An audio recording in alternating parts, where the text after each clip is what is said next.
time of year again. It's time for the 26th Annual Caribbean American Heritage Awards, where we celebrate Caribbean contributions to America and the world. Stay tuned.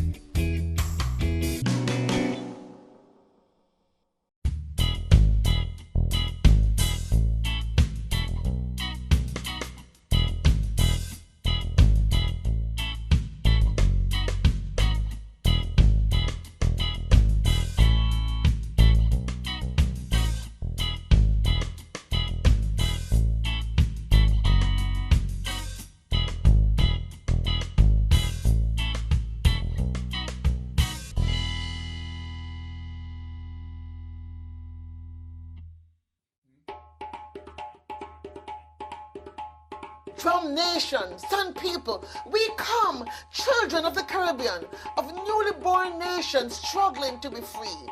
Drum nations, sun people, we come to celebrate our blessings and our triumphs. Drum nations, sun people, children of the Caribbean, we come to celebrate, to create anew, to build new communities, to build anew on this new ground, this fertile ground, the fertile ground called hope.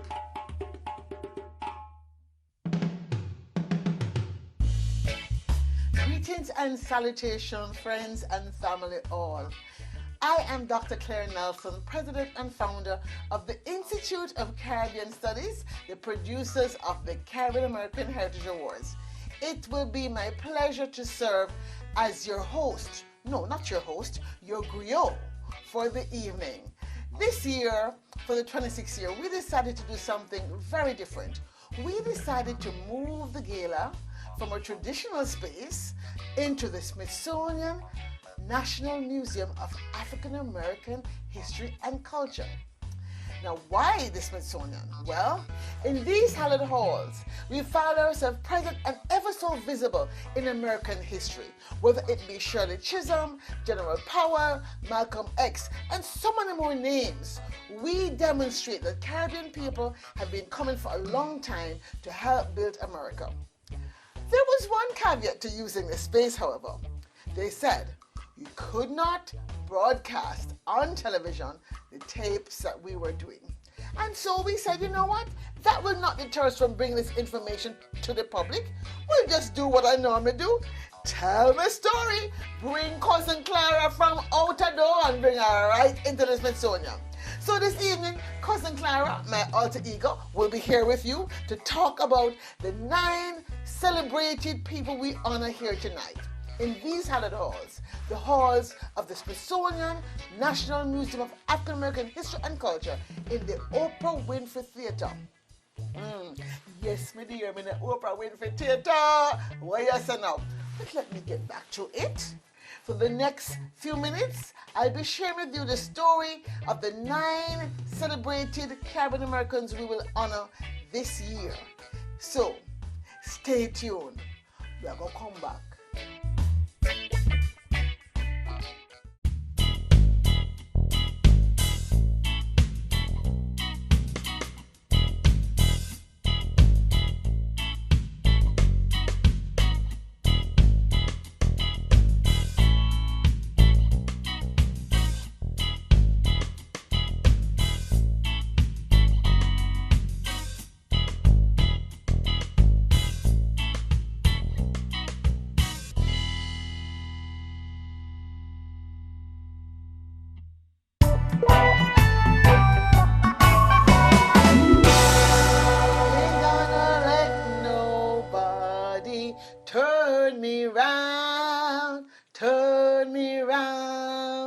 Turn me round. Yes, 26 years of doing this, because ain't gonna let nobody turn us around from demonstrating who we are in the American construct. So we begin with our first honoree of the evening. It will be Dr. Andre Fenton. Well, he got the Vanguard Award for his excellence in science and technology. He is a neurobiologist, neuroscientist, neuro something or another. It have many syllables. What's important to know, he is a young man that studied the brain. How did we find him, you might ask? Well, one of the things we do each year is we reach out to different people in our community. We reach out to members of our host committee. We reach out to the ambassadors. And in this case, we got the name from Ambassador Internale of Guyana, who told us about this delightful person, humble, brilliant, genius, whose many accomplishments include, let me see if I can remember now, designing or inventing some machine that you can use for a little bit of money to put into your brain to study when you're having a fit or something. All right, Cousin Clara kind of mix up, no, but never mind that. Our very own Gala host, Cheryl Hawkins, sat down and had a chat so you could even learn more with Dr. Andre Fenton, son of Guyana, our Vanguard honoree. Dr. Fenton, congratulations on being selected to receive the Excellence in Science and Technology Award from ICS. Thank you very much. I want to talk a little bit about you, about what this award means to you, and about the work that you do. So let's start about talking about you. You study the mind and how it works. How did you get interested in neuroscience? So I got interested in neuroscience in a very roundabout way. I was first interested in me and how I understood the world, and whether what I understood about the world was real. And so I ended up studying philosophy when I first went to college. And my parents expected me to be a doctor or something like that, and I was good at sciences. So I also took some biology classes. And there was a biology class that was early in the morning, and I mostly didn't go to it. It was one of these intro biology classes, but I went one day, and I learned that by recording directly the neurons in the brain, you could infer what that person or subject, this case it was a frog, would know about the world in a objective, measurable, verifiable way. And it blew my mind, and I thought, well, that's what I'm interested in. So I switched to become a neuroscience student or a neurobiology student, and I still didn't know what I would do. In fact, when I graduated college, I was at McGill University, very good Canadian university, in a very strong biology department. I still didn't even understand what scientists did. And I ended up going to Prague because it was cool then. They just celebrated the anniversary of the Velvet Revolution, so it had just happened. And I went to Prague, and I was able to work closely in the laboratory of a famous, wonderful neuroscientist. And the thing that really attracted me wasn't the neuroscience so much, but it was the community of science. So his name is Jan Bureš. Unfortunately, he died recently. But people would come every day, or rather every week. There's always someone visiting the lab from abroad.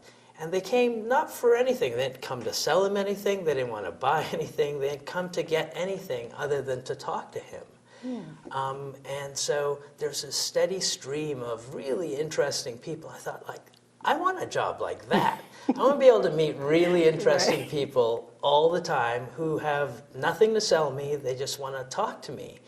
And so that sort of made my commitment to become a scientist real. So why did I choose neuroscience? Well, he was a neuroscientist, and he studied all different kinds of aspects of the brain. And when I got there, he said, hey, you get to choose, whatever you want to do. And he told me about something called a place cell. And a place cell is a neuron that was recently discovered. The Nobel Prize was awarded for it just 5 years ago. It was recently discovered at the time. And it was a cell that seems to itself know about where the rat was. And so that's, cool, but it was astonishing to me because I had a philosophy background. And as a Kantian, I knew there was no such thing as space. And so space had to be constructed by the mind, according to Kant's critique of pure reason. So the fact that there was a cell that knew about place meant this cell was part of the computation of the mind that generated information not from experience, according to Kant. It was an a priori thing. it came directly from the mind. It was like the machine of the mind. You could study it. And so once I realized that, that made it exactly the thing I wanted to study. And it was a direct way to actually be able to do what I always wanted to do, which is to know what's real. Wow, to know what's real, that is, that's really deep. So in your study, in your research, what's real? Well, it's turned out that nothing is real. And I get to decide what's real. And maybe that was, if I had the insight at the time, I would have recognized that. But that's what that neuron was saying. It was a neuron that had constructed what was real. It had constructed a notion of what a place is out of the operations of the brain. Not because place is a thing that you can go and measure and know what it is. Time is another such thing. We don't know what time is, and we actually don't know what space is, but we all use it, right? We are aware of it. We have a common idea about it. And so how that operates is, to me, the most fascinating thing. Share with me the most interesting thing you've learned about the mind that would surprise someone who does not study this the way you do.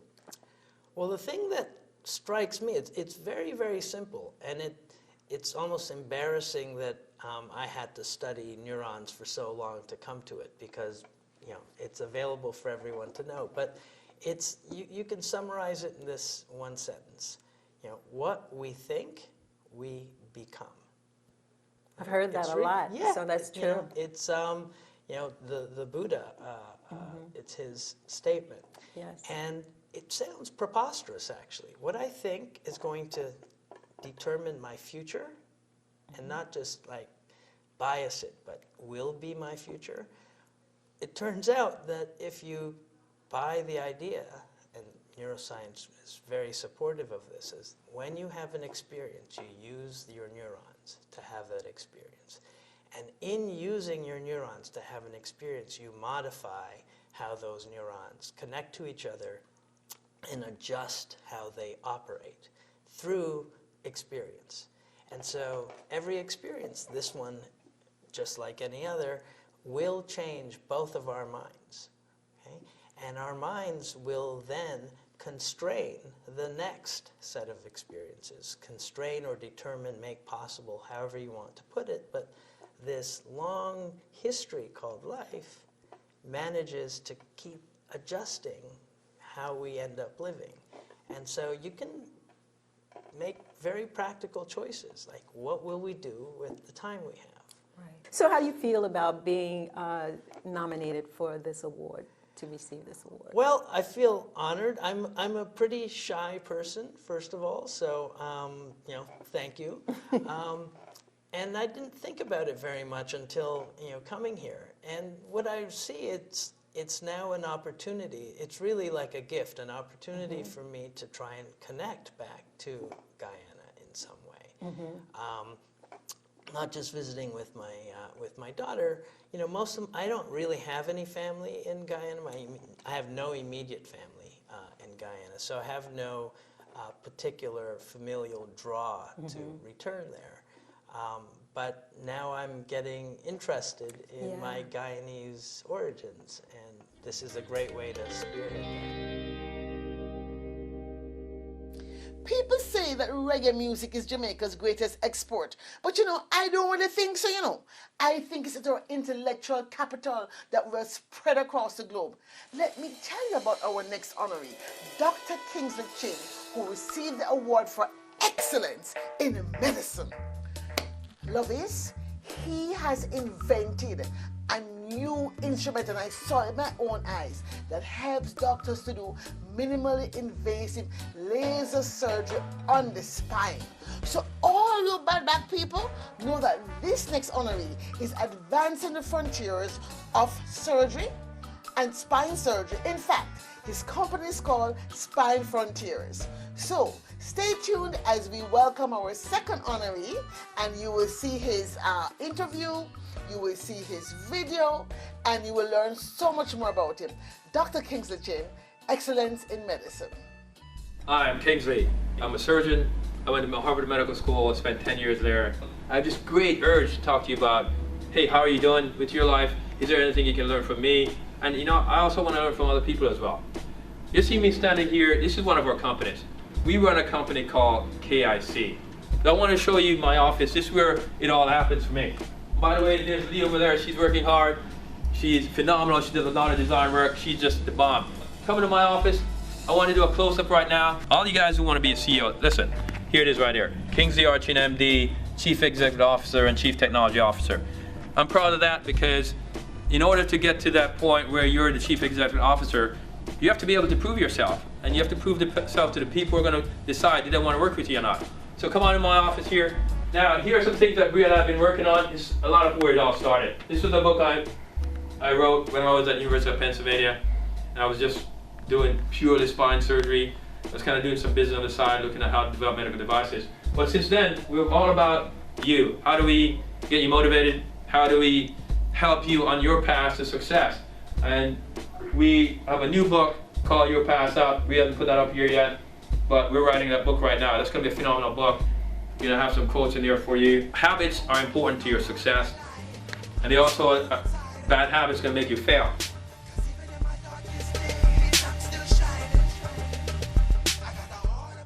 So Dr. Kingsley Chin, excellence in medicine. Tell me what went through your mind when you got the call for the Caribbean American Heritage Awards. You are the awardee for excellence in medicine. The honest truth? I'm like, well, how am I going to fit that in my schedule? Wow. You know, so it was, first thing was my team had to start thinking about putting this date on my calendar. I was scheduled to be in New York City, and so I had to leave early today, jump on a flight to get here. And so it was first a scheduling issue. And second was, what was I going to say when I got the award?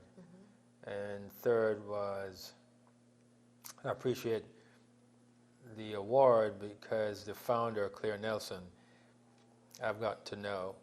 I met her last year, and I admire the organization and what it stands for, what it can be. You started by investing in your hands, right? So you are involved in orthopedic surgery. And then you also started investing in technology, right? Yes. What led you to start investing in that technology? At each stage, I'm thinking, how do I make the best of this? And then I'm also thinking long term. So I know I want to get to wealth, and I want to get to success. So when I was in college, I decided, well, I wanted a degree that I could actually get a job. So I did mathematics, electrical engineer. Then I said, you know, that may be a little limiting. So I went into business and management consulting, which gave me an opportunity to look at different companies. I thought of doing my MBA, and then the market crashed, and I said, I think I should spend the next 10 years becoming a surgeon, because then I know at least it will elevate me. Surgeons are in the top maybe 1%, especially orthopedic surgeons, they do well, of earners. So I said, well, if I just follow this path, I'm going to get to this result. But I don't believe in just following paths. There's sometimes you have to, right? I believe in going off and having a journey. But I needed to become an orthopedic surgeon. I wanted to have some security in my income. And then I knew I was then going to branch out into what I really want to do, which is business. Now, it turned out that by becoming an orthopedic surgeon, I saw the need and opportunity for business, because you use a lot of technology to do the work. And so I started to look up solutions to problems that I saw in surgery. I filed patents on them, and then I started to develop some of these patents into a real technology. I sold the first technology to Stryker Spine. That's a publicly traded, it's a major Fortune 500 company. That gave me a significant amount of money, which allowed me to start doing it again. So then I started a private equity firm with the idea that I'm going to use that money I now have to buy other companies, buy other technology, build them up, and sell them again. So that process is repeating right now.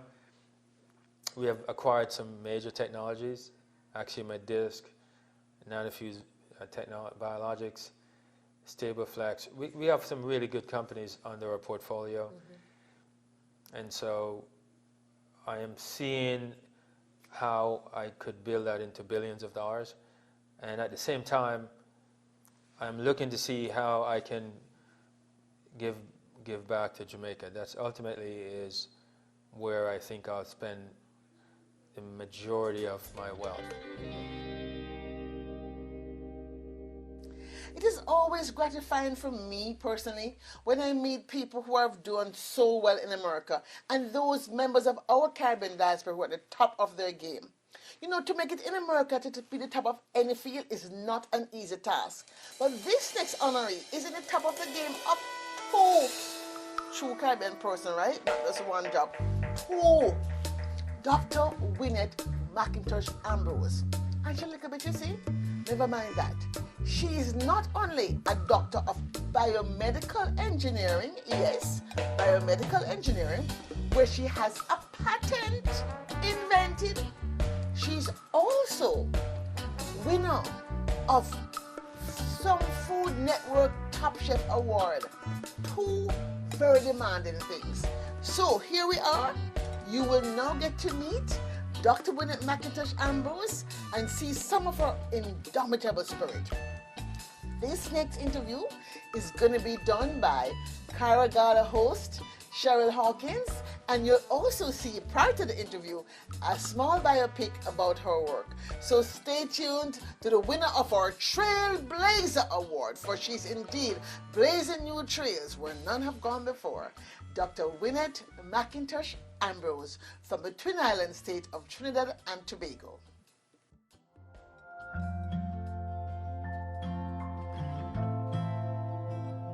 Engineering is something that I found out existed at a fairly early age, and I thought that's what I'm going to do. I had the opportunity to study in Paris, and that exposed me to French pastry, and it's there that I really became enamored by the beauty and the craft of French patisserie. I'm used to trial and error. I'm used to, you know, taking an experiment and doing it 50 times to make it right. So this idea of doing something and failing at it and doing it over and over and over again and very rigorously perfecting it is like innate to me. Now, throughout my time in California and at Hopkins is when my husband and I started doing a lot of entertaining. We would do a lot of large parties. He would do, you know, the meats. I would do sides, desserts, appetizers. And it was during my postdoc at the NIH that I had the bright idea, I can do two careers. Why don't I open a shop while doing my postdoc?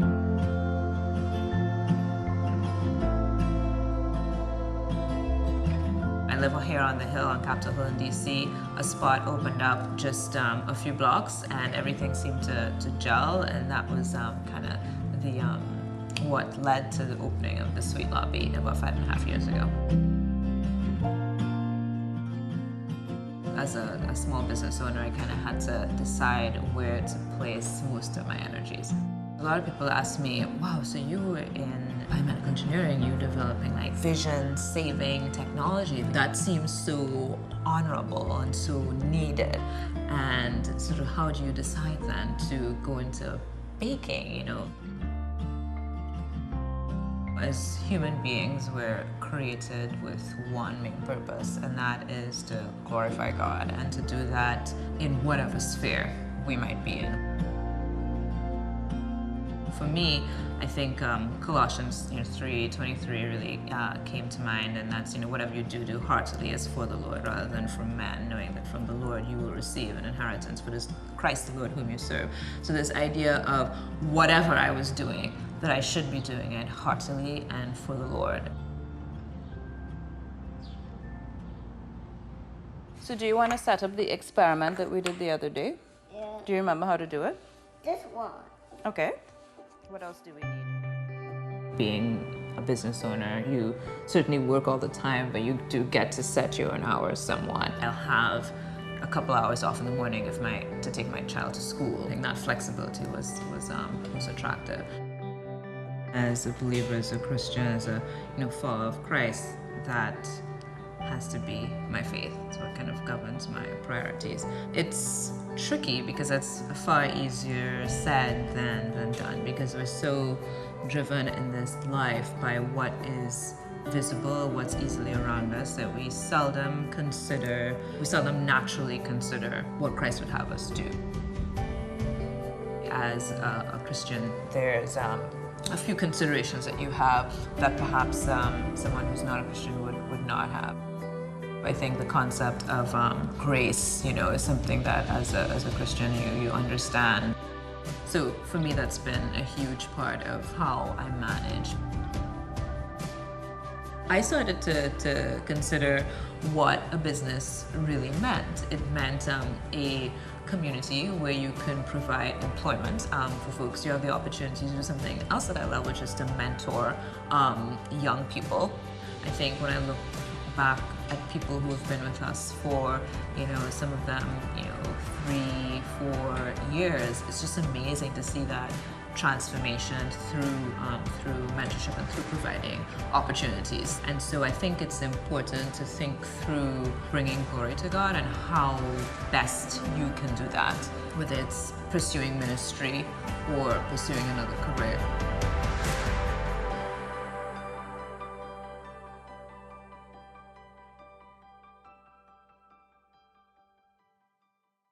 Dr. Wynette McIntosh Ambrose, thank you for sitting down with me today. A pleasure. Thank you for having me, Cheryl. And congratulations on your award as a trailblazer from the ICS.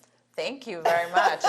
It's quite an honor. I'm thrilled at the opportunity. Thank you. Yes, well, you have a very interesting background. You're kind of balancing things out from the science and the, I'm going to say arts kind of thing. Sure. Yeah, so it's kind of a balance. So most people would not imagine an engineer as a pastry chef. Where did your love for baking come from? And then I'm going to flip it and ask, how did you even get into engineering in the first place? So the love of baking. Absolutely. So to be honest with you, Cheryl, growing up, I had zero interest in baking or anything culinary. Really? I did not grow up, sitting at my mother's apron, looking at what she did in the kitchen. My mom does not really bake at all. I mean, she makes amazing black cake, like the best Trini black cake you've ever had. But she's not really a huge baker. She's I think, more of a cook and really a phenomenal cook at that. I was a nerd growing up. When I grew up in Trinidad and Tobago, what I was interested in doing was science. I had phenomenal science teachers, and I also had amazing language teachers. And so all throughout high school, my focus was, I'm going to do science, I'm going to do something in that field. And so very much loved science, but picked up languages in high school as well, in particular French. So I always felt a little bit torn between languages and sciences. As you know, with the educational system in the Caribbean, you kind of have to choose. So for A-levels, I did my A-levels at QRC, also a big shout out to Bishop Anstey High School, where I went to high school. But yeah, I did sciences for A-levels. When I got to MIT is when I realized, wait a minute, here in the US you can do more than one thing. So I decided to actually double major in French language and literature and chemical engineering. So my first love being science. And so it was actually in Paris. I spent a semester of my sophomore year in Paris. It was there that I became mesmerized by the beauty and the craft of French pastry. So I went from being a nerd who had no interest whatsoever in baking or anything culinary to being a nerd who is now fascinated at these beautiful pastries and very much wanted to duplicate what I saw in these pastry windows in Paris. So that really is what started my interest in baking and pastry. You're sought after for public speaking about the role of STEM education and creating successful entrepreneurs. Why is that something that you do? Yeah, I think that it's important to understand the benefit of science and engineering education, no matter what you end up doing. I think that there's a lot of power in having our young people, particularly young girls, equipped with a scientific education, because it keeps the options open to you, perhaps unlike many other things that you could study. And I think that we often assume, for whatever reason, that a scientist or an engineer or somebody excels in those areas, looks a certain way. And I say, no, it doesn't matter what you look like or what you perceive your abilities to be. If this is something that you think that you like and you want to pursue, stick to it, do it. And the options that you have would open up to you. So whether that is, working as an engineer in the oil industry, or whether it's deciding to ultimately go to medical school or to do a PhD, or maybe you decide and you do a PhD and you're in science for a number of years, and then you open a bakery. And compete on television. I think it's just a lot of versatility, and it gives you a lot of options. And being an engineer gives such a creative advantage, such a discipline advantage when it comes to being an entrepreneur. Awesome. So you say keep your options open. Yeah. I think there's really strong ways in which you can keep your options open.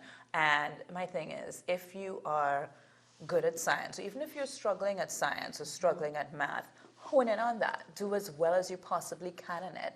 And that will effectively keep your options open for a long period of time. I think, studying engineering, studying science, because of all the different skill sets that are required in order to do well in that field, you are effectively preparing yourself for many different potential career paths. So that's my philosophy. Haiti, Share Haiti.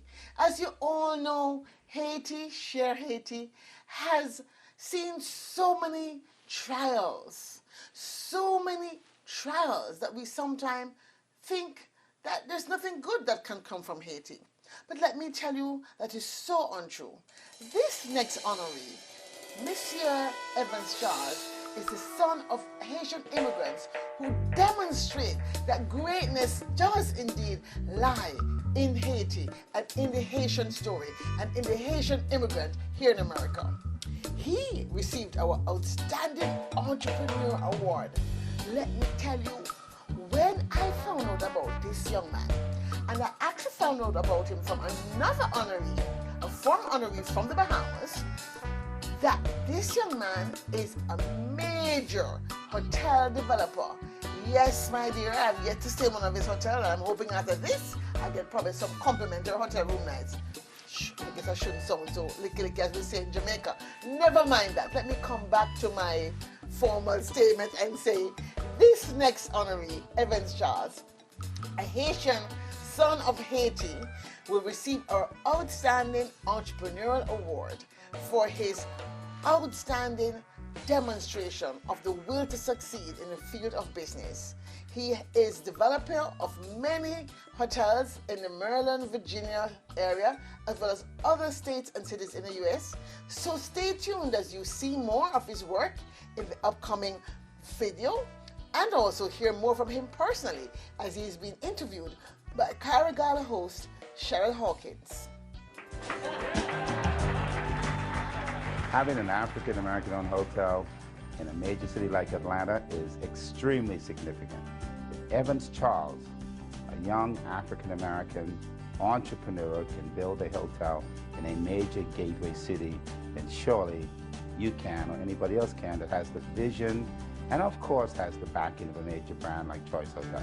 My business background basically began about 11, 12 years ago. Started investing in residential real estate about 2007, kind of got the hospitality bug and kind of converted into hotels and been focused on that over the last 3 years. Well, I actually recruit minorities into the hotel business with choice. That's my primary objective every day. Evans, being as young as he is, entering into the hotel business is a great accomplishment for him. He's a pioneer in the business, and he's leading the way and showing others that they can actually do the same thing. We met Evans a couple of years ago at the NABHood conference, and from there he opened up his first hotel, which is a Comfort Inn in Martinsville, Virginia. 2 years later, now he has a beautiful Comfort Suites in downtown Atlanta. So he built a great relationship. He's an up-and-coming young hotel owner, and we're extremely proud that he has chosen Choice as his franchisor and as his lodging partner. This building was basically a student housing for Georgia State University, and it was in trouble financially. I flew down here within 24 hours of hearing about the deal, got inspired, saw a vision, started researching what was available in downtown Atlanta, noticed that there was absolutely no representation from Choice. It's inspiring to know that one of the owners is an African American, and to see people that are like Evans, who are going out there and living the dream that I dream personally, and it makes me very proud. The advice that we give to all African American entrepreneurs that are in this market is very, very simple. You're not in this game alone. You have significant partners in the brand. You get significant partners with third-party managers, capital partners, and of course, NABUD. You do your homework and learn the industry, and you know, there's something that you really can't teach, and that's basically desire and being hungry. And you know, when you're hungry enough, I mean, there's nothing that will stop you. And I just think that if you have a strong desire to learn anything, that you'll make it happen. Mr. Charles, thank you for sitting down with me to talk a little bit. My pleasure. Congratulations on your nominations for the Outstanding Entrepreneurship Award from ICS. Thank you so much. So let's talk a little bit about your role as an entrepreneur and how you got started. You made your first investment at the age of 25. That's impressive right off the bat. So what inspired you to take a chance on real estate? Well, it started from just my beginnings, just coming from humble beginnings. Mother was a 18-year-old mom when she had me. She was single, just came to the United States for the first time from Haiti.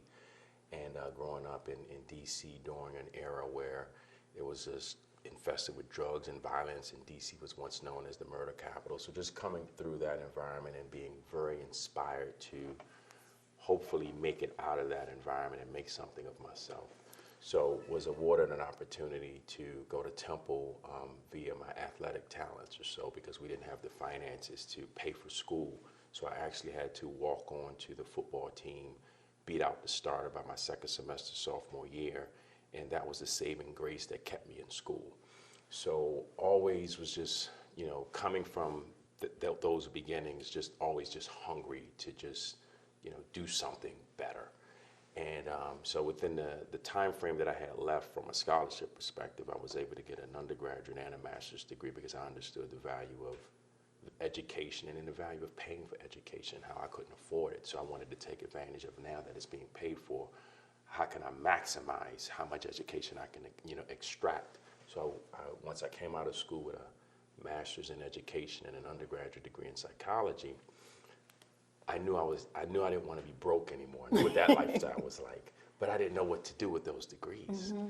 So then I got inspired by a landlord who I was renting from, and this guy owned the entire neighborhood, and he took a liking to me because I was just always a sponge. Just Where hungry. was that, in D.C.? It was in Philadelphia. In Philly, okay. I was just a sponge, just hungry for information, and he just started teaching me just a concept of residual income and creating wealth, and the light bulb just went off in my head. And then, so I just knew I was burning with desire, and I just went to a bookstore and purchased books. Started off with just ABC's How to Buy Your First Time Home. And then as soon as I felt as though I gained some basic knowledge, I met a mentor, and I just went out and started looking for opportunities. Wow, I love that story. And so you kept going after then. At what point did you realize that you were an entrepreneur, that this was going to be your life? I think right around that time, because I was just, I had my first job. I was making like $21,000 a year with a master's degree, and so I was, it wasn't anything to write home about. But I think once I had that conversation with that landlord, when I purchased that first book, the light bulb went off in my head, and I woke up one morning and I said, I declare I'm going to have a career in real estate. So I love it. Yeah. What would you say to people who are thinking about getting to this? You know, there are a lot of folk, you see them on TV, come to my seminar, I'm going to teach you how to get into this business. Are they legit? Are they, is that a way to go about this or no? I wouldn't highly recommend that. I mean, I did that when I first got started or so, and I went through some seminar and a guy sold me on spending $500 to go to his weekend, you know, and I spent the $500. So I wouldn't quite say that's actually a path to doing it, but I do think that there are some successful entrepreneurs that do put good information in books. I mean, you can literally just go to your Kindle, go to your bookstore, and you can just download books, and there's a wealth of knowledge in books just to learn, you know, on how to invest in real estate. And then there's people, you know, who are out here and, you know, seek out mentors, you know, and look for people who are doing what you know, who you respect, who have track records or so, who can share information and knowledge with you. So I would go about it in that way. I know you told me you grew up here in the States, but your heritage, your roots are Haitian.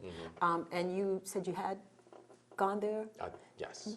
Tell me about that experience going. Was that an interesting experience for you, knowing that was where your roots no, are? absolutely. So my great-grandmother, God bless her soul, lived to be like 93 years old. So I had her the majority, well, up until I was like 25 years old.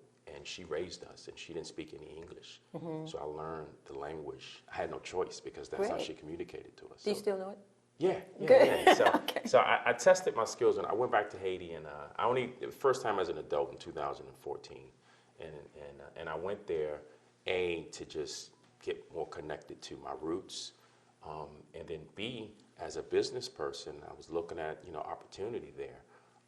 You know, Hilton had said, hey, they're the one hotel brand that's never been on the island of Haiti. Marriott's been there, Holiday Inn, it's been their Best Western choice, and they wanted me to look at an opportunity there. So so I went. It was twofold, and then just researching the history of just the Haitians and the revolution and how, you know, the only slaves to defeat at the time the most powerful European army in the world. And just the effect that it had on the Louisiana Purchase, you know, but not getting credit for it, and a lot of the real reasons why, you know, it has so many issues today. And it's not just that we can't govern ourselves. I mean, there's so much more to it that I'm so proud to understand. But I find myself having to educate a lot of educated African Americans here that just don't understand that history. I'm actually thinking about trying to team up with some people in the film world to try to bring this story to light, you know, because I think it's a very, very interesting story that I think a lot of us here in America would appreciate. Fantastic. So what would you say to a young person who's thinking about being an entrepreneur? What are some of the things you need to have in place to even go into business for yourself? And what are some of those things you need to look out for? You can't teach entrepreneurship. That's something that it's in you or it's not in you, but I would highly recommend spending time with an entrepreneur or so, because there are consistent values that we all have or so, and a lot of times, you know, you'll see, if you see some of those values, if you see some things that you can see yourself evolving into, I think that will be an early indicator or so. And obviously, just in this cliche, knowledge is power. So it's always about, you know, being a person who is willing to just study and learn and not be bashful of asking people for time, you know, and understanding that people who you're going to reach out to are pretty busy. And sometimes, you know, I'm guilty of it, you know, I'm super busy, but if someone is constantly just reaching out, and they're showing this level of diligence, they're going to get my attention. I'm going to say, you know what, let me make sure I give this person some time. And if you're that person that has that level of ambition that's, you know, greater than other people, you'll get people's time at some point. And I would just say, just be hungry and determined to get the knowledge and build the relationships and start there.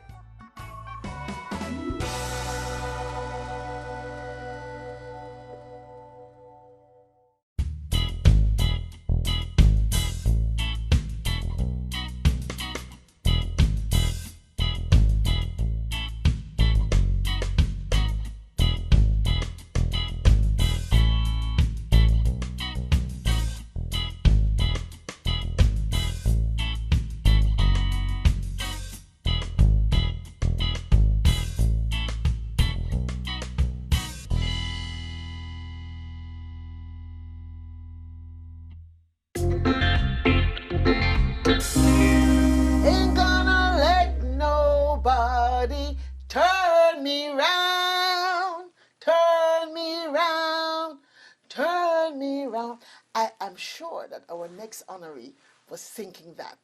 Now, the world of entertainment has A-listers, Hollywood. The world of business, Wall Street, has B-listers. Our next honoree made history when he became the first Caribbean person to be listed on the Forbes B list. That is B for billionaire. The Marcus Garvey Lifetime Achievement Award will be presented to the Honorable Michael Lee Chin, OJ. Jamaica's first national hero, the Right Excellent Marcus Mosiah Garvey stated, "God and nature first made us who we are, and then we, out of our own creative genius, make ourselves what we want to be." Michael Lee Chin, the first child of a teen mother in deep rural Jamaica, is surely an embodiment of that philosophy. His climb from his humble beginnings in Portland to now chairman of Portland Holdings and serving as chair of Jamaica's Economic Growth Council is surely a story worth honoring. Imagine, so many years ago, going to Canada, needing money, running out of money and returning to Jamaica and going to the Ministry of Education and saying, "I need a scholarship." What if that person had not taken pity, had compassion, and given him that $15,000 scholarship? I believe it surely is one of the best returning investments the Jamaican government has ever made in one person. Michael Lee Chin has contributed a lot. He surely believes in the philosophy of buy, hold, and prosper. He often talks about doing well and doing good. And surely he has done good for many. His contributions to universities in Canada, his contributions through his foundations in Jamaica and the Caribbean, from the companies that he has seen and gotten started in the region, surely are things that we as Jamaicans and Caribbean people feel very proud of. We're proud to call him a son of the soil, this philanthropist and this philosopher. So listen in as we hear from his biopic, his philosophy, and how he became who he is and what he believes today. The Honorable Michael Lee Chin, OJ, with the Marcus Garvey Lifetime Achievement Award.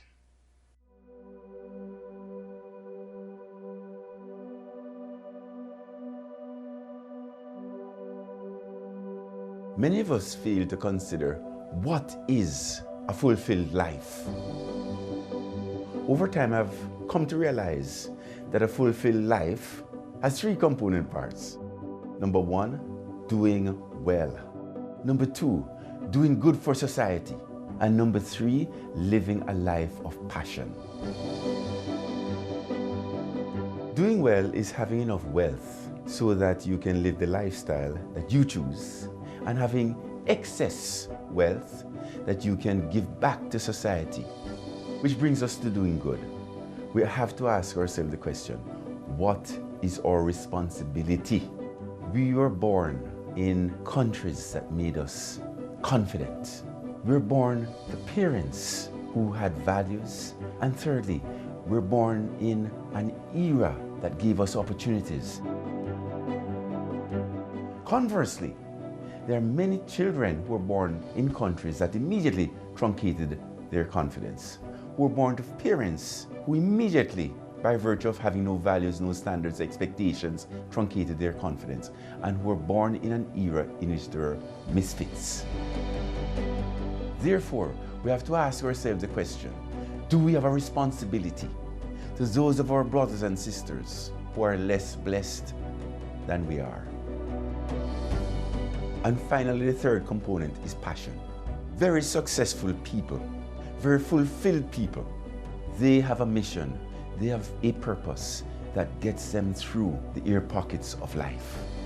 So the question we all have to ask is, what is my purpose? What is my mission? What is my cause? That is what gives you passion.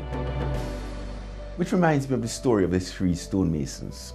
This passerby, having seen these three stonemasons working day and night building this wall, decided one day to stop and ask the question, stonemasons, why are you here? Stonemason number one, His response was, I need the salary. Stonemason number 2 responded by saying, I am the consummate professional. Stonemason number 3 said, the real reason I'm here is because I'm building my cathedral. Now, who do you think will have the fulfilled life? Stonemason number 3, every brick he lays, he makes a direct connection to his ultimate legacy. Our behavior today will be our history tomorrow. Make sure it's well written.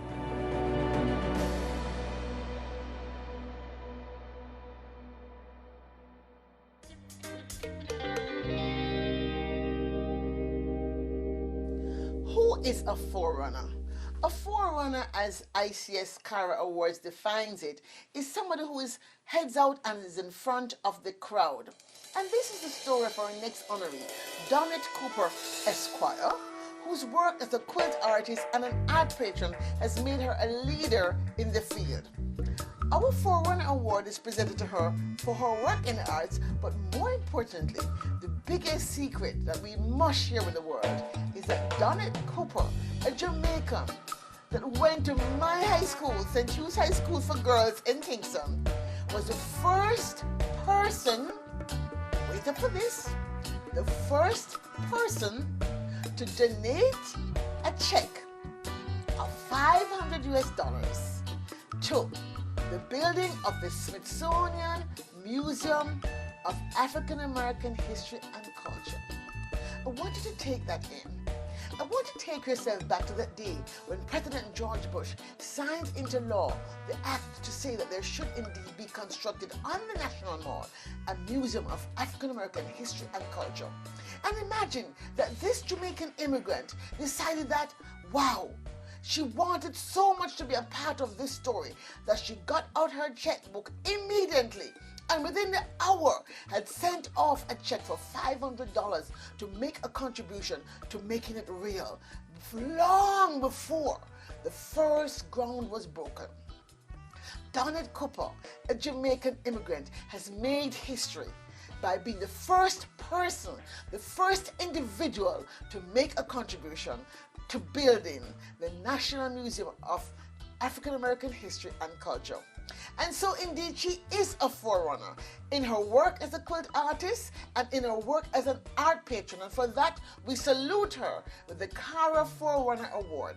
Stay tuned for more from Donette in the beautiful video of her work, as well as in the interview being done by CARAH Gala host Abby Charles.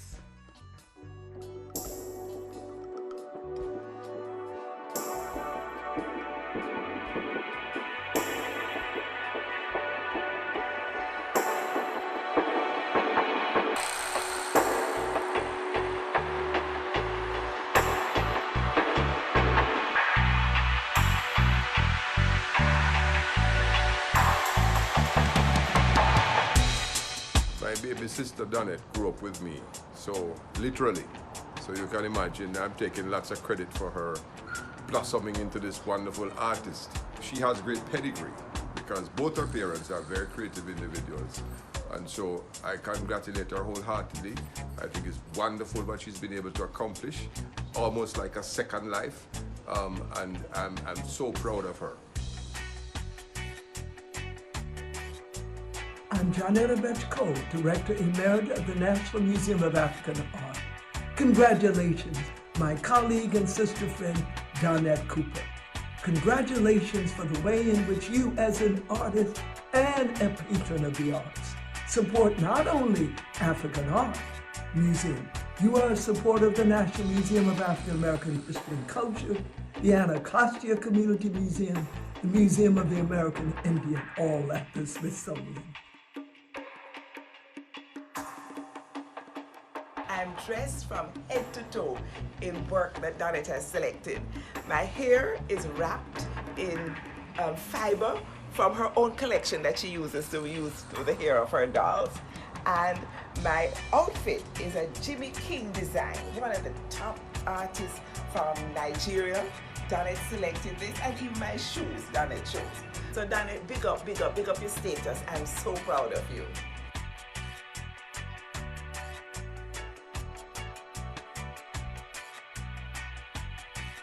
For us, it's the Pan-Africans, the artists, the lawyers. These multi-dimensions of Donald Cooper makes her be what we call in Africa a person gifted with what we call the Ashe. So Donald, Ashe.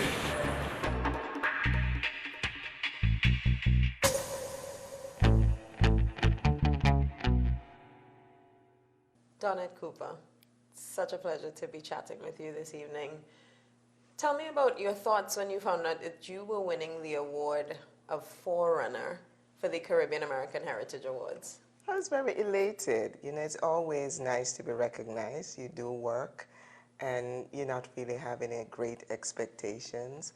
And after years, you realize that people have begun to notice what you're doing and think it's important enough to honor you with such an award. Right. And these are pretty big awards. Have you heard of them before? I know, not everyone in my community is aware that these awards take place. Had you heard about them? Yes, I live in the Washington, D.C. area, and so I've been familiar with it, and I've attended many awards, many Caribbean American Heritage Awards. Now, you've been in this area, but your art, your quilts have been displayed across the U.S. Tell me, what inspires you to do this work and to get involved in quilting and your artwork? I think it comes from my parents and my history. My father was a bespoke tailor. He had done tailoring in Jamaica. He went to England. He did tailoring for about 8 years there. Then he returned to Jamaica and had a tailoring establishment. So I had the privilege as a child to watch him, what he would call building a suit. Because it was not just sewing something. It was constructed, and it was constructed in layers. And he used batting and, those kind of materials to build up the shoulders, to shape the garment. So it was very three-dimensional. So that was one experience of seeing that kind of commitment and working in cloth. My grandmother also sewed. And as her eyesight, got bad as she aged, my first job was threading the sewing machine for her, and my mother also sewed. So I came from a sewing, history. And then I attended St. Hugh's High School in Kingston, and they had a very robust art program. And although I never thought I would really major in art or be so involved in the arts, it gave me exposure. We did textile arts there. We did batik and tie-dye. And then later I met Don Scott, one of Jamaica's premier textile artists, and I was actually in Jamaica doing a law program, but spent a lot more time being tutored by her in textile arts. And before I went into law, I was a teacher. And I always saw the arts as a way to reach children. And I've worked, for example, in Massachusetts in predominantly white communities and found a way to expose the children to something more than what they were used to. I did a program with kids where I had a friend who was from Ghana, and he loaned me some of his art, and we did an exhibition for first and second graders. And I taught them to tie-dye, and they made T-shirts, and we used construction paper to make masks. And so what they saw in the exhibit, they tried to mimic in the work they were doing. And I find that art is a way to teach many other skills. Math, English, anything else you can teach through art. Right. So do you still practice law? Yes. Oh. And how do you find the time to balance art and law? Sometimes I don't, but I work for the Department of Housing and Community Development in Washington, D.C., and they're my client group with D.C. government, and the main thrust of that agency is to provide low to moderate income housing. So I still feel a calling in doing that work, both practicing the law but seeing how it translates in very practical terms to see the housing that it creates. So I balance it. I belong to a couple quilt groups and fiber arts groups, and so on the weekends and Other times I get together with those people and they inspire me to keep doing my solitary activities sometimes in the evening. Oh my goodness, yeah. I mean, it just seems, because the work is so complex, right? Your art is, as you said, there's layers to the work, and it just seems like it takes a lot of time to invest. It takes a lot of time, especially quilting.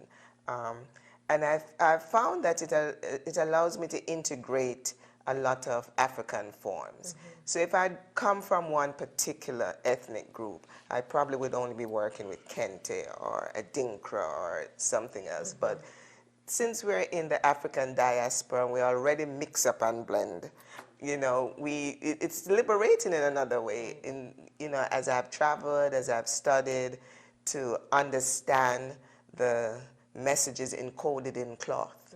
A lot of messages, it indicates status. They're actual messages that are, you know, in a writing system that is in textile. And so I appreciate both the messages encoded and then the particular individual artistic expression that I see in cloth. Awesome. Now, you have a distinct honor or a spot in history as one of the first patrons of the, you know, historic Smithsonian National Museum of African American History and Culture.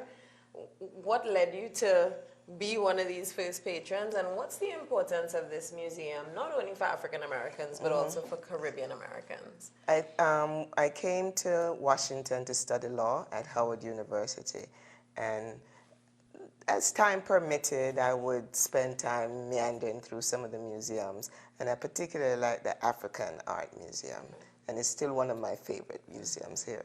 But I looked around and I said, how could there be a family of museums, the Smithsonian, and there's no representation of the original native peoples or the African Americans? And in my mind, those two groups really underpin the development of America. And I said, how could that be? And I spent a lot of time, you know, carrying on about it. Like, some might say advocating. You would say carrying on. Okay. And you know, so I did know that there'd been effort over many years to get the African American Museum. It had, when they finally opened, it had been about 100 years in the making. And there had been other successes with American Indian art in other cities. So I decided, well, if I'm going to complain, I need to participate. So when they were fundraising for the American Indian Museum, I was one of the inaugural donors and had the pleasure of having it open and go there and just feel wonderful. And they brought in people from all over the world, from the Caribs, you know, the Caribbean representation, New Zealand, all over native peoples came to celebrate that occasion. And then as I saw the movement, you know, to get the African American Museum, I, you know, was very involved. I was a supporter of the African art. And so when Congress passed it into law and, well, passed the act and President Bush signed it, it was like the end of the year. And I said, okay, having complained so much, you need to make a donation. So I had no idea I would have been the first donor, but I just said, oh no, you have to put your money where your mouth is. And so when I was making my annual gift to the African Art Museum, I put a similar amount for the African American Museum. So that was before there was an architect, before they had a site, before there was a director. All we had was an act signed by the president, and that's when I donated. And I really didn't know I was the first until it was almost open, and they were doing a status on the museum. And I got a call from the museum, and they said the Washington Post is doing an article. And they asked us to introduce them to some of our donors. And when we checked our records, we realized you were the first. Can we give them your name? And I said, sure. And then I was interviewed by the Post, and they had an article and came and photographed me at home with some of my quilts and that sort of thing. They say the streets of America are paved with gold, but make no bones about it, you have to work hard for it. I mean, work hard for it.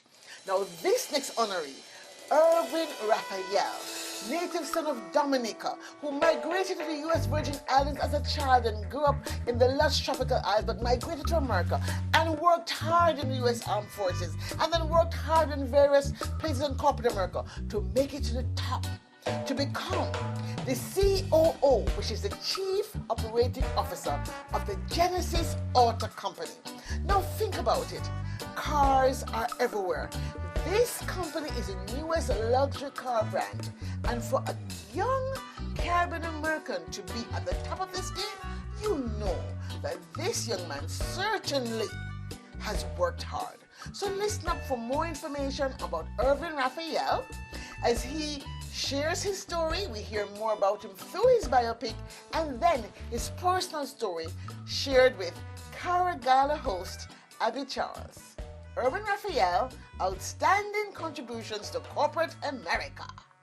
I am Irvin Raphael. I was born on the island of Dominica in 1966. Where? In Roseau, Dominica. Oh. And my family immigrated to the United States Virgin Islands when I was only 1 year old. Some of the attributes, first of all, I would say that I like to say he has a beautiful mind. He's very, very smart. Not just academically smart, but he thinks deeply. We sort of grew up in a combined family setting. There were 2 homes, which were well within walking distance. He's more than just my uncle. In 2004, my father passed away in a car accident, and that is Irvin's brother. And since then, our relationship has just grown to be so much stronger and deeper than it was even before. And I feel like before 2004, we were very close because we're very similar in a lot of ways. But after 2004, he became the father figure in my life. A lot of it just has to do with myself. Like, I'm a lot like my dad, and I want to grow, and I want to see myself be as successful as I can. And so a lot of times it's me literally thinking, like, what would he do in the situation, or just calling him and being like, hey, like, I'm going through this right now, like, what do you think is the best course of action?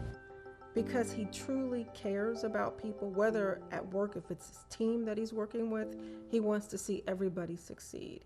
And he thinks he's the conduit to help them succeed. He often gives good feedback. In our family, he has a great vision for the family. We don't just think about this year. He thinks about 5 years out, 10 years out, and always checking and measuring where are we in relation to meeting that specific goal. One of the things I hope that I can sort of mimic from him is just how much he cares about people. He is a leader that really cares about everyone.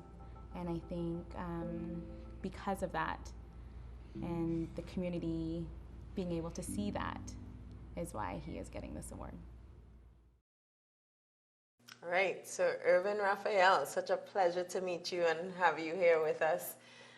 I have a question. So you get the call that you're getting this award for your outstanding contributions to corporate America from the Institute for Caribbean Studies for the Caribbean American Heritage Awards. What goes through your mind? What are you thinking? Oh my God. Wow. I'm excited, and then I'm humbled because I know of so many other people who have been recognized by this organization and how significant I think they are. Okay.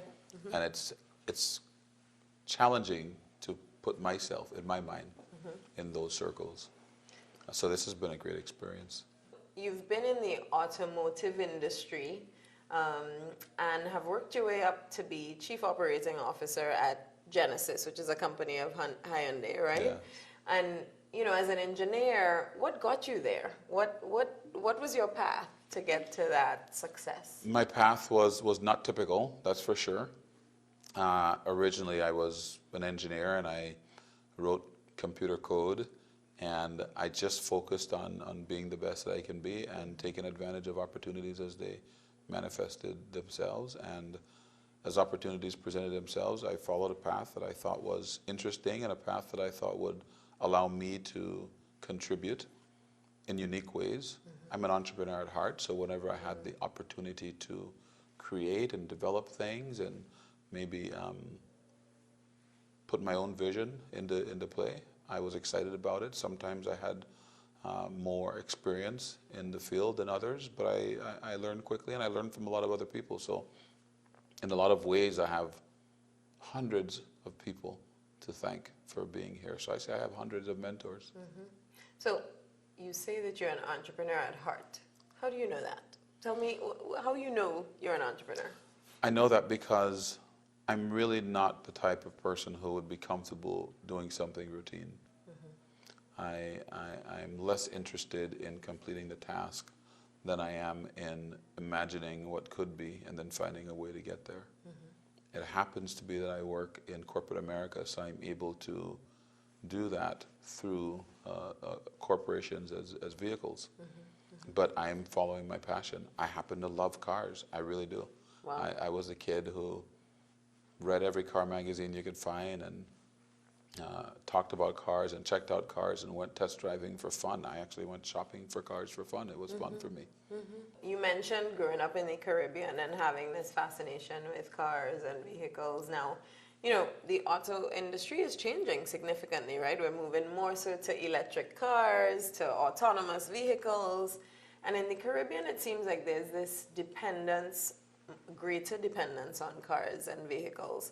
How can our leaders in the Caribbean become prepared for this new market and the changes that are coming to the auto industry? You know, I think it's technological evolution, and it happens everywhere. There was a time when ships were propelled by the wind only, and then steam, and then coal, and diesel, and nobody knows what a steamship is anymore, or a coal-powered ship. So there has to be technological evolution, and with the technological evolution, there's a bit of cultural evolution as well, and we have to be prepared for that. So I think being open-minded to changes in technology and even shifts in culture as it relates to technology, we have to embrace it. We have to embrace the fact that every piece of technology that you are aware of today, 10 years from now will be completely obsolete. Right. That's amazing. And when you think of the automobile industry, the cell phone. I actually remember when there were literally zero cell phones. So you know, in the Caribbean, the technology with automobiles, I think it's a great thing. We have beautiful countries, beautiful islands. The last thing we need is pollution, whether it is through carbon impact or even the final disposition of the product, the plastics, the metal, the rubber. To keep what we have and to keep our Caribbean beautiful, I think we have to embrace new technologies, new propulsion systems, electrification, for example. Autonomy might be less an immediate issue in the Caribbean, but it can be used for many other things. It's not only used to propel vehicles that you drive. Right now, some of the industries that use autonomous vehicles most widely are in construction. Right.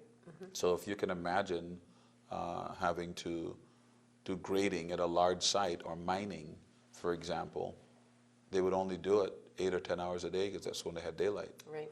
Now, with the advent of autonomous vehicles, you could literally mine 24 hours a day, and the amount of efficiency there. So anytime we have work like that in the Caribbean, Trinidad has a tremendous amount of industry that we have to think about how we can put that in work. Jamaica, there's a lot on all of the islands. So it's more than just the vehicles that we drive. It's about embracing technology and putting the technology to work for us. You know, with these awards, I'm always fascinated because I learn about new people who, you know, when you watch the news, there's celebrities, so there's, you know, certain names, but there are so many people who are receiving these awards who should be celebrities, right? Because you're doing amazing things in the fields that you're in, but it seems like I only find these names when I come to these award shows. When you come to this award show, who are you looking forward to meeting? Like, who are the awardees that you are like, oh my goodness, I can't believe I didn't know about this work. I can't wait to meet you. I think every single year there are people that I discover as a result of this organization and this award show, and that's the very beauty of it, that we discover each other just as other people are discovering us. Right. So I think it's important to support this organization and to support these awards, because we can make an impact by getting other people to discover the beauty and excellence that comes really from our culture. And you know, a lot of times we're tough on ourselves, and when you're younger you think, boy, I'm missing out so much because I wasn't born in America and I didn't have this experience or that experience. And the reality is, the experience that we have growing up in the Caribbean with Caribbean parents and Caribbean culture and Caribbean values, that's actually a competitive advantage, I've found. Right, right. It so is. It's a privilege. So what do you tell a young child growing up in St. Croix or Dominica right now about what he should be focusing on to become successful, as you have become, winning an award for success in corporate America? I think, I believe, like my parents did before me and their parents before them, that education is the differentiator, and that you have to focus on education, because really, if you first of all, you need to learn how to read so you can learn other things, and you need to learn arithmetic because the world revolves around numbers. And if you can take those two things and study, you gain knowledge, and knowledge is power. If you can combine that with a willingness to work, because lots of people have good ideas, but ideas don't do anything on their own. Somebody has to take those ideas and bring them to life. So I would say, you know, think big. When I was a kid, sometimes people would make fun of me, I recall, because they used to say, he always has these big ideas. He thinks he's going to be all of these big things. And I enjoyed, quite frankly, daydreaming about what could be, about the possibilities, about exploring beyond what I knew. And I think that that's powerful. And so for kids in the Caribbean, take advantage of the culture, the learnings, the people around you. Embrace who you are and take that with you, because I really believe that our people are the most amazing people on the planet. Oh, gosh, I'm getting goosebumps. Yeah, I'm getting goosebumps. I mean, thanks so much. Like, who could say it better, right? We are some of the most phenomenal people on the planet. But I think that message around like education and embracing who you are, right? Yes. And valuing that, really phenomenal. Movies help us to reflect on the human condition by telling our stories in ways that amplify our dreams and our fears, our hopes and our despair. Our next honoree, Jean-Paulcy du Martinique, has mastered this art form through her many works. Some of us were first introduced to her through the film Sugarcane Alley. Her work has certainly made her a luminary, but one of the things that stand out most for me was her work on the film A Dry White Season. This film tells the story of apartheid South Africa in a way that transformed many of those, if not all of those who watched it, to understand the darkness that occupied both people in the white and people in the black of this society. Her work transformed the global narrative. Indeed, she has been honored many times by many governments, including the South African government, for her work. And so it was with great pleasure that we nominated and decided to honor Jean-Paulcy with the Luminary Award, for surely her work has spread a light around the world. So join me now as we see more of her in the biopic and hear more of her personal stories as she is interviewed by CARAH Gala host Cheryl Hawkins. Stay tuned for Uzan Palsy, our Luminary Award winner. Yes. Very good. Do you come from Martinique? Yes. I see you good. Yes, I'm from Martinique. How do you see the role of women? Oh, well, we have made this a critical issue, the role of women.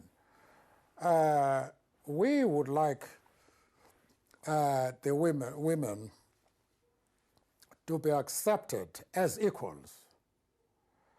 That principle has been accepted, but the implementation leaves much to be desired.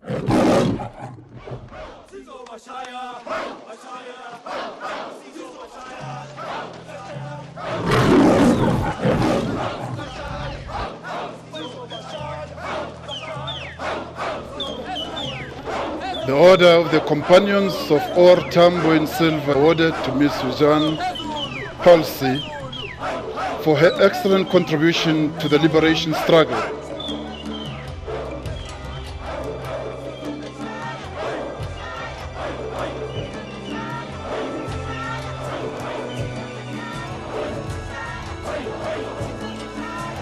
By exposing South African social injustices through an international film that strengthened the revolution against apartheid.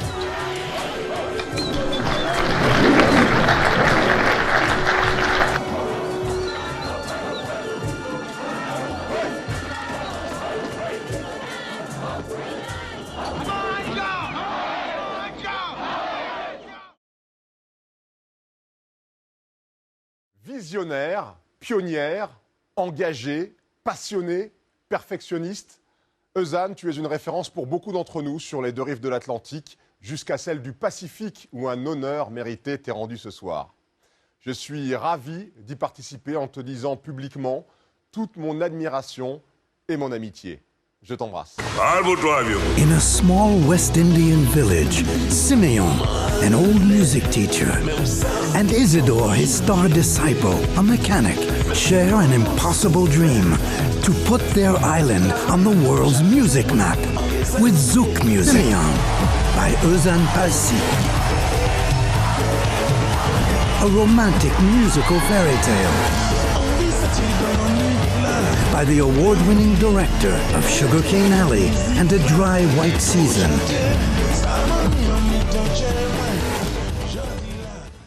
As the first female Black director of a studio film, Uzan's courage, humanity, and passion as an artist has been an inspiration to all of us at the Sundance Institute. She continues to be a role model and lead the way for a new generation of Black female directors getting to tell their stories. Uncompromising, outspoken, and committed to making change, we celebrate Uzan on a beautifully crafted film that truly made a difference.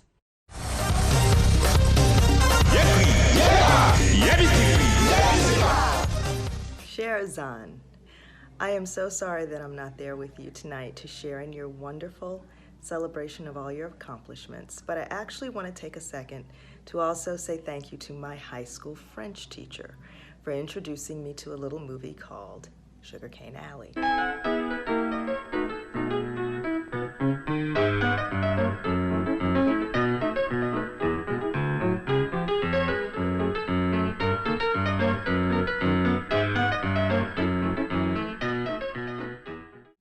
And I also want to say thank you to you for not hanging up on me when many, many years later, when I was a Disney studio executive, I tracked you down at your parents' home in Martinique to beg you to direct a movie that I had developed called Ruby Bridges.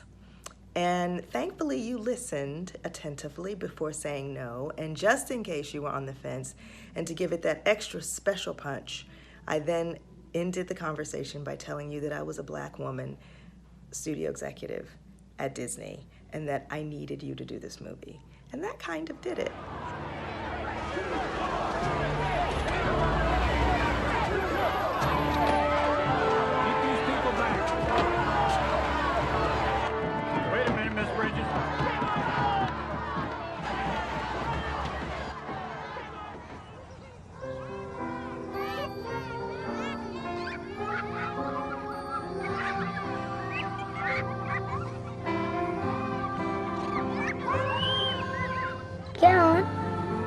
think what you did was the right. So many movies later, and many years later, you are a very good friend. I am very proud of you. You have continued to be graceful and elegant and brilliant and kind on everything that you do, and you change the lives of everyone that you work with. So I want to say congratulations, and I look forward to hanging out with you many, many more years and seeing what the future holds.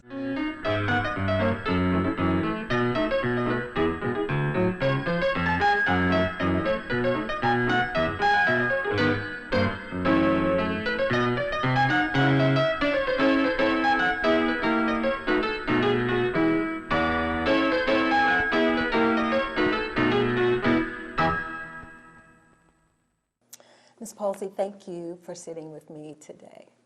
It's a pleasure. And congratulations on being awarded the award of Luminary this evening with the ICS. That's big. Thank you. So I want to start by talking about you a little bit. You were instrumental in shining a light on filmmaking out of the French West Indies. Tell me how you got started. It's a long story. Well, actually, I was 10 years old when I decided to make films. I didn't know the words, be filmmakers and stuff like that, because I was in Martinique and I was a young girl, but people around me used to say that I was an old soul. So, and I loved, to write short stories. I will compose songs and write poems and put them in music and write, short stories like that. And I will go to the movies every Sunday after the Grand Mass, the service, for kids. And so it's, and I love to be in the theaters. There was something magical about it, to be in that room, to see that curtain, that red curtain, and then the whole room, get into dark, and the dark, and then you have the curtains open, and you have that screen, that silver screen, the light coming like this, and the actions. So for me, it was magical, and I love going there and to see the movies. But very quickly, I felt bad about. I felt very comfortable, and I started to ask to question my parents about why are we not on the screen? I couldn't see black folks there. As a little girl. A little girl, yes. And don't forget that I said that they call me an old soul. So I was 10, but in my body, but in my brain, I was maybe 14, thinking like a 14 years old. And also, I will feel bored with kids my age. I will feel more comfortable with old people, the grown-ups. I mean, and I love to be with them because it will tell me a lot of stories, and that was a good thing. Anyway, so I would question about our absence on the screen, or sometime when we will have a movie, an American movie, with one black character or one or two black characters. I couldn't understand why they had to be ugly and mean and just or mistreated, And I said, but that's strange because we are not like that. I have black folks around me and I don't recognize us in those people. And then I was very upset about it, And so I decided, I said, okay, I want to make films, because I couldn't accept that that art that I loved so much will hurt me so much by excluding us. We are not there. And then one day, my mother, she gave me a book because it was holidays, and they used to say that I was I don't know how you say that in English, but when a child is very hyper, doesn't stay in place and question people, ask too many questions to grown-ups, and and they were fed up with me sometimes.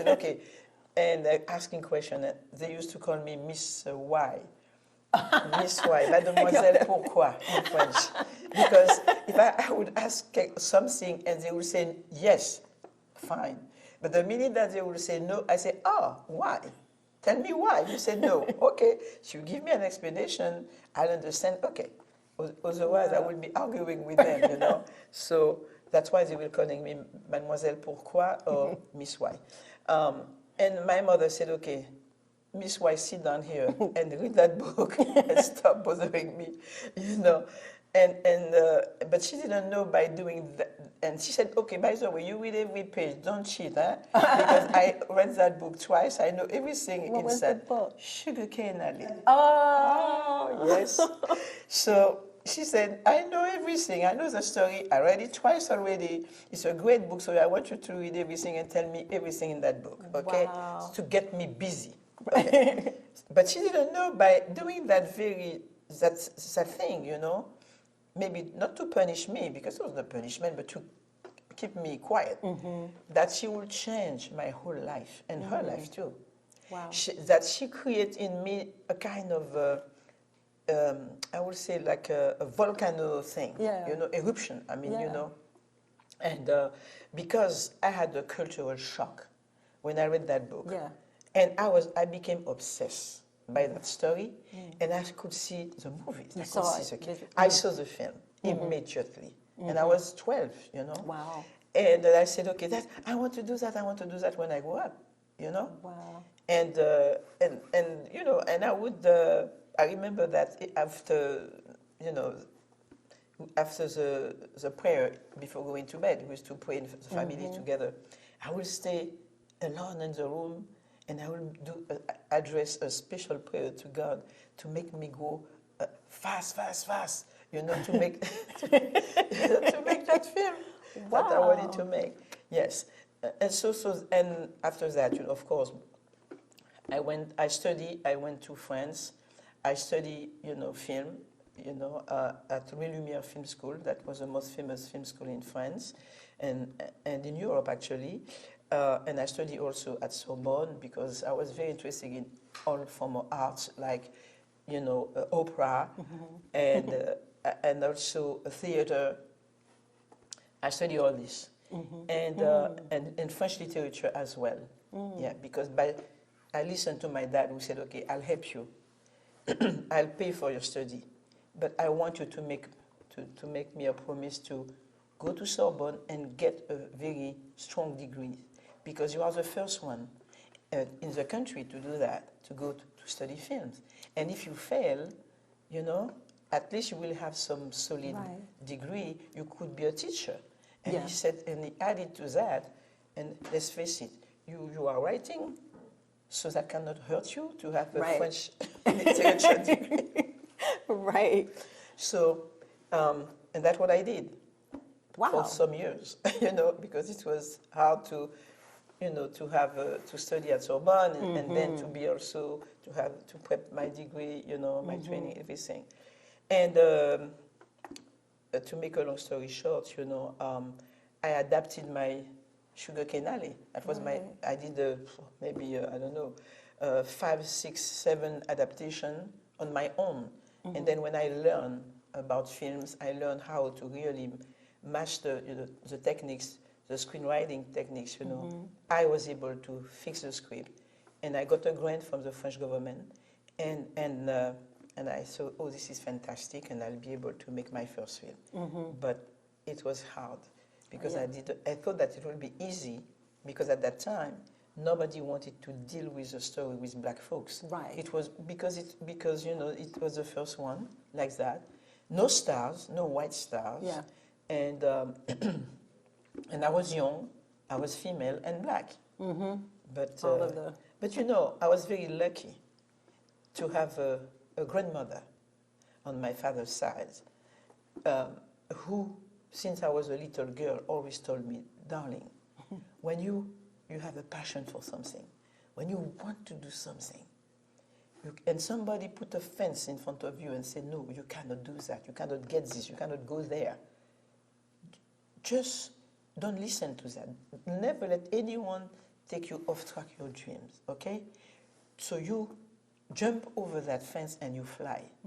That's what she always told me. And that I carry that with me everywhere till still today. You know, this is a gift that she gave me, a weapon, I would say. A miraculous weapon, as Aimé Césaire, our great poet, would say. She gave me that one, and I'm using it. You being a female director, writer, filmmaker, breaking barriers at a time where there weren't people for you to look up to make this happen, but you did it, and you paved the way, I think, for a lot of women today who are making films. How does that make you feel to see these women pushing through the no's and doing it anyway? That makes me so proud because, you know, I have to say to you that I was alone. Yeah. I had no help, nothing. And I will push door and open and, you know, fight like a tiger to put my people's stories on the map, on the cinematographic map, and on the screen. And it was so hard, even if Sugarcane Alley was a classic all over the world. Even when I did a dry white season, I thought that, oh, we are home free now. The door is open, so many others will be able to get in, you know, because I never thought of myself like a selfish person doing work for myself. I always, when I create, you know, I create with in mind the others. And I said, okay, I'll do that. I want to do my best because I'm thinking of the other sisters and brothers who will follow, who will be able to get in. But it was hard, very, very hard. Did you ever feel like, I don't want to do this, it's too hard? No, I never. My grandmother would just give me some spanking, you know, or from her grave, you know. No. That's not me. The harder it is, the more tenacious I am because I consider myself, you know, as a warrior. I am a warrior because we came from a lineage of warriors, okay? And I cannot forget that. I know who I am and where I came from because I had my father was the first feminist I ever met in my life. I love it. And I had also a couple of godfathers, somebody like Aimé Césaire, you know, who had utmost respect for women. And I'm just like, for me, you know, impossible is not me, you know? How do you think the Caribbean can inspire more local Caribbean filmmakers? And as we talked earlier, you said, how can people come into the Caribbean to bring filmmaking? You know, again, that's something I have been talking about many times with the leaders.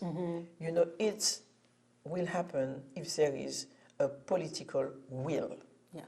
That means if the leaders, they understand, finally, that today, you know, it's not just about oil. Right. There is a new oil that is images. I mean, people now, there is a fight for images because there are all these connected screens, all these things, the new technology. People need content. So, and I told them that, I remember the last time I said it, you know, at the Pan-African Film Festival in Burkina Faso. I was the president. And I said of the jury, and I told to this assembly of people and political, Minister of Culture of different African countries. I told them that. And I said, African and the diaspora, we are starving. Yeah. We are starving. We need to see our images, to see our face on screen, our stories. If you don't support them, give your children a way of, you know, having a training, being filmmakers, you know, professional, and put their own stories there. Other people will come, you know, and do that. Tell our stories their way, and we will disappear. Yeah. We will disappear because they will be rewriting totally you know, our stories and tell our children, this is who you are, this is what your ancestors were, this is where you came from. They had done it in the past. And will continue to try to do it. Yes, and I said, you have to be careful with that. Yeah, yeah. You know, people who don't see themselves on the screen, they can love themselves, they can, you know, they can, you know, grow. And they won't have no memory, and you disappear. So that's why what I would say is that they need to help that, to help, you know, the people in each country like that. Help the filmmakers, help them to create, give them the tool, the education. Reggae music really is one of Jamaica's biggest exports, even though I might claim that intellectual export is bigger. Reggae music has transformed the world. Reggae music was the music selected as the music of the century. So, we could not have our Excellence in the Arts Award in these hallowed halls of the Smithsonian without honoring Jamaica's contribution to the transformation of political space through reggae music. And so our honoree, I call him the crown prince of Jamaica's other musical dynasty. Yes, there are two, and they both begin with M. The first M, I'm sure you all know, but this M, Morgan Heritage Family, is another Jamaican dynasty. This award for Excellence in the Arts, Outstanding Contributions to Reggae Music, goes to Gramps Morgan, one of the leaders of Morgan Heritage.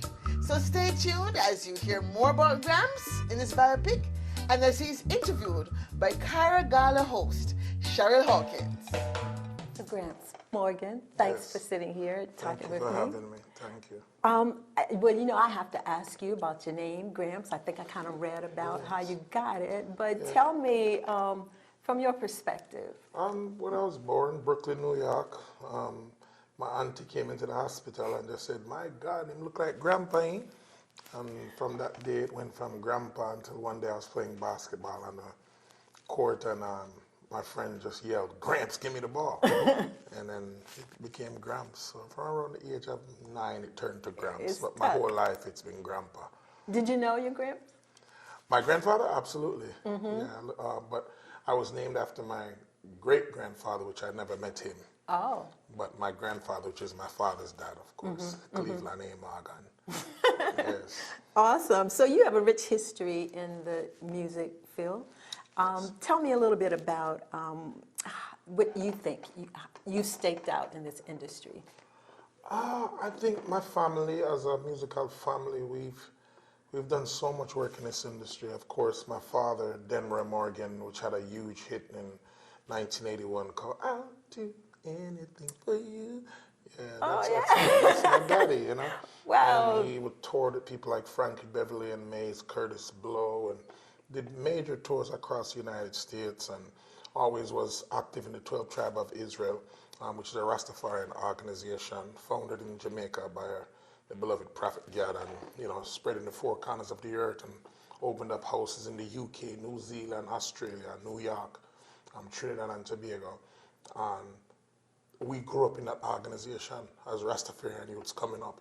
And that's where we got a chance to play for artists like Judy Mowat, Sister Carol, Judah Iskandar, being the backing band. So that's like the stamping ground for Morgan Heritage musically, other than singing in the chorus class at school and the jazz rock choir class and, you know, and learning, you know, listening to artists that inspire us individually, you know. So that's the synopsis of our musical influences. I mean, that's big. It's awesome. So it's a family. It's a family. Family affair. Yeah. So how was it? I know music is a creative thing. Was it ever competitive? We had our competition as a family talent show. That's the only competition we had. Really? And my brother Shaipu used to always win. He used to dress up like Michael Jackson, and he was bad. Nashaya Morgan, he part of LMS, which is one of the other bands that was in the family. And he would always win. At Thanksgiving, every time at Thanksgiving, we'd take the time and say, put together a talent show, and everybody would try to compete. But Nashaya would be the only one who would always win. He was just phenomenal. He was a phenomenal dancer. Wow. So that's as much competitive as Right. ever got. We weren't raised like that, you know. Yeah. We grew up on a lot of principles of the church. That, Yeah, you talk know, about those. How were you? Yeah, well, my grandmother grew her children, which is our father, were under the Seventh-day Adventists, which is a Christian organization out of Jamaica. So we grew up as Seventh-day Adventists. From that time, you find that Seventh-day Adventists has the principles of the Rastafarian movement, which is no pork, you know, no shellfish. Even the dietary laws are very similar. So you find that during that journey, my father came and found many different organizations here in America when he came to America, because he was always God-fearing and always loved to pray as a young child, and he instilled those same principles in us as children until he found the Ashaba Israel, then he found the Ethiopian Orthodox Church, then he found just so many different along his way, just having that spiritual journey. So we more than religion, we're more spiritual, a spiritual family, you know. And that affects the music that you create. I think so. I think it gives you a great foundation of doing good, you know, because I don't think the Bible speaks of evil people, but I don't think it teaches to be evil, so to speak. So if you're influenced by such a book, I think there's a good chance that you're going to do something positive, you know, even without going to a church every day. Just being a great book of history, as well as books like the Quran, which is an amazing book that I think everyone should read to expand their spirituality, not necessarily their religion. So you are being awarded with the your outstanding contributions to reggae music this evening. Talk about that. How does that make you feel? It's humbling, you know, because as you've heard, from how many years are you talking? I would, man, you're talking about as a professional since talking about at least 26, 27 years professionally. Before the library and the armory. Right. But as a professional, over 25, 26 years now, when we were introduced to the world as Morgan Heritage, you know. Before that, there was a lot of work and music lessons and studying that was put into us prior to that. So it's just been a journey from there, and 12 albums with Morgan Heritage. Our current album is called Loyalty. And just touring, we love to tour because one of the biggest things, we love to bring the music to the people. Okay. Because reggae music you don't hear reggae music on mainstream or pop radio all the time. Right. You know, and unless you got a pop influence record or a record that could be reggae or dancehall and just breaks over because of its popularity, because sometimes you have those records. And along the journey, we went and did some solo projects, and I was very blessed with my solo project. Went on tour with people like Buju Banton, my friend Taurus Riley, India R.E., John Legend. I remember John Legend looking at me and say, "Hey man, you a star, you know?" And I was like, "What do you mean by that?" How old were you? You know, this was a few years back. Ago. A few years back? Yeah. Okay. That's a few years back. So you didn't see yourself as a star person? I mean, I know you knew your gift. Yeah.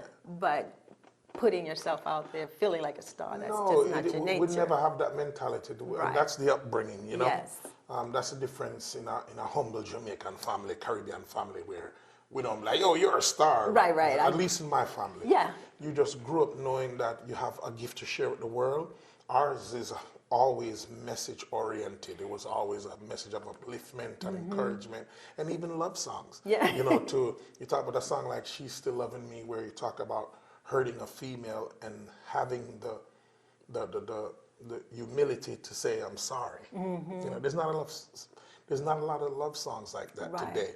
You know, when you hear people like Sam Cooke and Otis Redding, those guys understood it, and I think the essence of black music in America needs to get back to that, because I think that will help to restore families. Totally agree. You know? Totally so agree. it's really something that, to see the journey from there, and then we got back in the studio, and then in 2016 we decided to 2015 we released our album Strictly Roots, after many years of working with VP Records and Miss Pat Chin, which is, she's like our mother to us, and her sons Randy and Chris, we decided to open up our own record label, which is CTBC Music Group, which means Cool to Be Conscious Music. I love that. Yeah. So you always hear me on the new record saying, cool to be conscious, you know? And just letting people know that the new cool is to be conscious. Ladies and gentlemen, friends and family, you have been watching the 26th Annual Caribbean American Heritage Awards. It has been my pleasure and honor and privilege to serve as your guide, your host, your griot for the historic celebration which took place in the Oprah Winfrey Theater of the Smithsonian National Museum of African American History and Culture. In these hallowed halls, stories are told of our ancestors who journeyed here in search of full freedom to become all that they imagined themselves to be. Their names are legendary: Marcus Garvey, Malcolm X, Harry Belafonte, Shirley Chisholm, and that's to name a few. The CARAH Awards pays tribute to the excellence that is embodied in the lives and accomplishments of the honorees we have honored tonight and over the years. These CARAH Awards represent a national standard for the Caribbean American community as we celebrate the numerous contributions that are made by immigrants of Caribbean heritage in this nation of immigrants. It is a heritage that speaks of determination, ingenuity, and resilience. It serves to honor the indomitable spirit that makes us who we are. And so we say thank you to our honorees for embodying the light of excellence, for demonstrating that light that lives within all of us, that light that we can also open to share with others, our own genius. We thank you for watching and urge you to find that light in yourself, because what they do, you too can do also. And as we wrap up, go with me with this one song on your mind. Ain't gonna let nobody turn me round, turn me round, turn me round. Ain't gonna let nobody turn me round. Gonna keep on walking, keep on walking, walking on the freedom way. Good night